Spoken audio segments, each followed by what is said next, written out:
If you live long enough, a lot of stuff will come against you. Somebody in your family gonna die. Somebody in here gonna get fired. Somebody here gonna get an eviction notice. Somebody gonna get laid off. Somebody company gonna close. Somebody you love gonna break up with you. That's life. But what you gonna do about it though?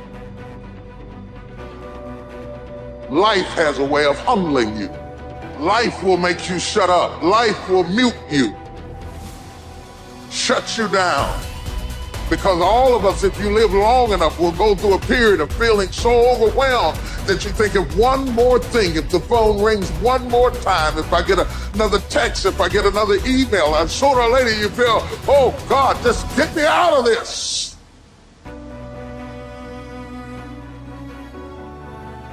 If somebody came and knocked you down, boom, and ain't nothing you can do about it. But if I come back a week later and you still on the ground, we got a problem. And some of you say, Eric, it ain't my fault. You right. The way you were born, what happened to you is not your fault. But doggone it, you still on the ground after 20 years? You have absolutely nothing to do with what happened to you. It's not your fault. You got knocked on the ground. You had absolutely nothing to do with that. And I'm not blaming you for that. But if I come back a week later and you still on the ground, that's your fault. If I come back a year later, you still on the ground, that's your fault. If you get knocked down, there's nothing you can do about it. But getting back up has every single thing to do with you. And you will promise me that from this day forward, you will not be defeated. You don't belong at the bottom, and it's time for you to get your butt from down there. It's time for you to stop being comfortable at the bottom. Get your butt up and get to where you're supposed to be. The difference is not the genetic code, the potential. It's a guy that's willing to get knocked down, finally test on fortune, stand back up, the perseverance to see it through, the never say die attitude. And I go in there, man, and if I don't win, I showed up, I gave my valid effort. And tomorrow I'll do the same thing. And I'll continue to throw shit against the wall. Every day I'll throw more up there, try it again, and I'll never get comfortable. It's necessary that you take charge, that you begin to stand up inside of yourself, that you dry your tears and you're not given the luxury of feeling sorry for yourself, that you got to get in a fighting mode. You can't surrender. You can't be a chump. You got to fight back. You got to stand up and start. So wait a minute, what is it I need to do? You got to make yourself move even if it hurts. Many people have been written off and said, this one won't survive. And they did. It's possible. You've got to believe in your heart of hearts that it's possible that you can beat this.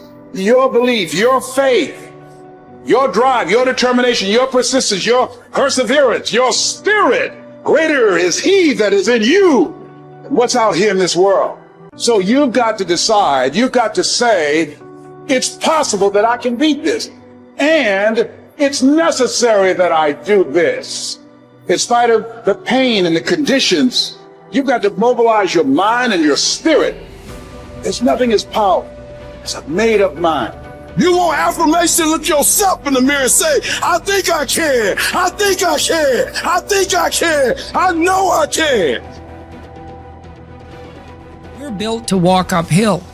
And when you reach the pinnacle of the hill, you want to stop and appreciate the vision, but the next thing you want is a higher hill in the distance, because it's the uphill climb that it's from the uphill climb that we derive our value. And I mean this technically. So almost all the positive emotion we feel, especially the emotion that fills us with enthusiasm, and that's to be filled with the Spirit of God, by the way, because that's what enthusiasm means. That's experienced in relationship to a goal. And so in some sense, and this is part of the religious enterprise, you want a goal that you can never attain, right? So you can always move closer to the goal that recedes as you move towards it. You think, well, that's frustrating. It's like Sisyphus pushing the rock uphill. But it's not, because as you pursue that goal, you put yourself together and your life does get better and richer and more abundant. And that's why the highest levels of virtue and goal are in some sense transcendent. You want them to be above everything you're doing so you can continually move towards something that's more sublime and better. That's what you are. You're here to live, not to sleep. And the problem with the vision of Mai Tais on the beach is that, well, first of all, that's a vision of drug-induced unconsciousness. Second, it's only going to work for about a week. Third, you're going to be a laughingstock in a month and depressed and aimless and goalless. You want a horizon of ever expanding possibility. And so it does happen to people because they've staked their soul on the attainment of an instrumental goal. And it can be a pretty high order goal, but then you think, well, now I'm there. Now what? Well, the answer can't be, well, I'm going to live in the lap of luxury and never have to leave what do you want to be? A giant infant with a gold bottle? You never have to do anything but lay in your back and suck. It's like, well, you see the problem with that as a conceptualization. It's no, you want to be like an active warrior moving uphill with your sword in hand, and that's dynamic, that's exciting, and that's why so many young men disappear into video games. That's all acted out in the video game. So they have to act that out in their own life. Not that I despise video games, because I don't, but they're not a substitute for life. They might be good training under some conditions for life. See, as human beings, why?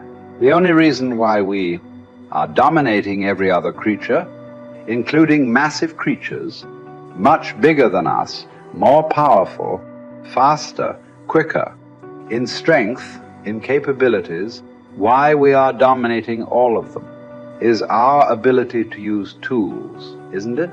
So do not underestimate the power of the tools. If I ask you to unscrew this screw in this furniture, you try with your hands, your fingers, your fingernails, they will all break and bleed, but the screw stays right there. I give you a little screwdriver, but you don't know how to use. You poke it here, poke it here, poke it here, poke it here. No use. Only if you put it right there and use it the way you must use it, suddenly another world, isn't it? Right now, the greatest tools that we have in our hand is our own body, our mind, our emotions, our energy. These are our tools. If you harness these tools well, you will live wonderfully.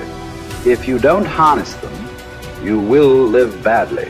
If these tools turn against you, you will live terrible. Right now, what is it that human beings are largely suffering? No great amount of suffering is coming to you from outside. Everything is on self-help, isn't it? Poking yourself. Why? Because we gave you a sharp mind. If we had given you the brains of an earthworm, you would also be very peaceful. But to develop this level of cerebral capability, it took millions of years of evolution to get you here, isn't it? I want you to just imagine from a single celled amoeba to make you like this, how much work. And now you suffer this result. Essentially, what you're suffering is your own cerebral activity, isn't it? You have an intelligence for which you don't have a stable enough base, so it's poking you. Instead of being useful to you, it is poking you simply because this base is not stable. So one thing is to create a stable base so that this intelligence works for you. We have a huge frontal lobe, and it's 40% of our entire brain. And most people, when they have a thought, they just think that that's the truth. And I think one of my greatest realizations in my own journey was just because you have a thought doesn't necessarily mean it's true. So if you think 60 to 70,000 thoughts in one day, and we do, and 90% of those thoughts are the same thoughts as the day before, and you believe that your thoughts have something to do with your destiny, your life's not going to change very much, because the same thought leads to the same choice leads to the same behavior creates the same experience, and the same experience produces the same emotion. And so then the act of becoming conscious of this process to begin to become more aware of how you think, how you act, and how you feel. It's called metacognition. And so then, why is that important? Because the more conscious you become of those unconscious states of mind and body, the less likely you're going to go unconscious during the day. And that thought is not going to slip by your awareness unchecked, because it means to know thyself. The word meditation means to become familiar with. So as you become familiar with the thoughts, the behaviors, and the emotions of the old self, you're retiring that old self. As you fire and wire new thoughts and condition the body into a new emotional state, if you do that enough times, it'll begin to become familiar to you. So it's so important, just like a garden. If you're planting a garden, you got to get rid of the weeds. You got to take the plants from the past year and you got to pull them out. The rocks that sift to the top that are like our emotional blocks, they have to be removed. The soil has to be tenderized and broken down. You have to make room to plant a new garden. And so primarily, we learn the most about ourselves and others when we're uncomfortable. Because the moment you move into that uncomfortable state, normally a program jumps in. When that program jumps in, it's because the person doesn't want to be in the present moment and engage it consciously. So when you teach people how to do that with the meditative process, it turns out that when they're in their life, they're less likely to emotionally react. They're less likely to be so rigid and believe the thoughts they were thinking. They're more aware of when they go unconscious back into a habit, and that is what starts the process of change. And so we have to unlearn before we relearn. We have to break the habit of the old self before we reinvent a new self. We have to prune synaptic connections and sprout new connections. We have to unfire and unwire and refire and rewire. We have to unmemorize emotions that are stored in the body, then recondition the body to a new mind and to a new emotion, like deprogram and reprogram. That's the act, and it's a two-step process.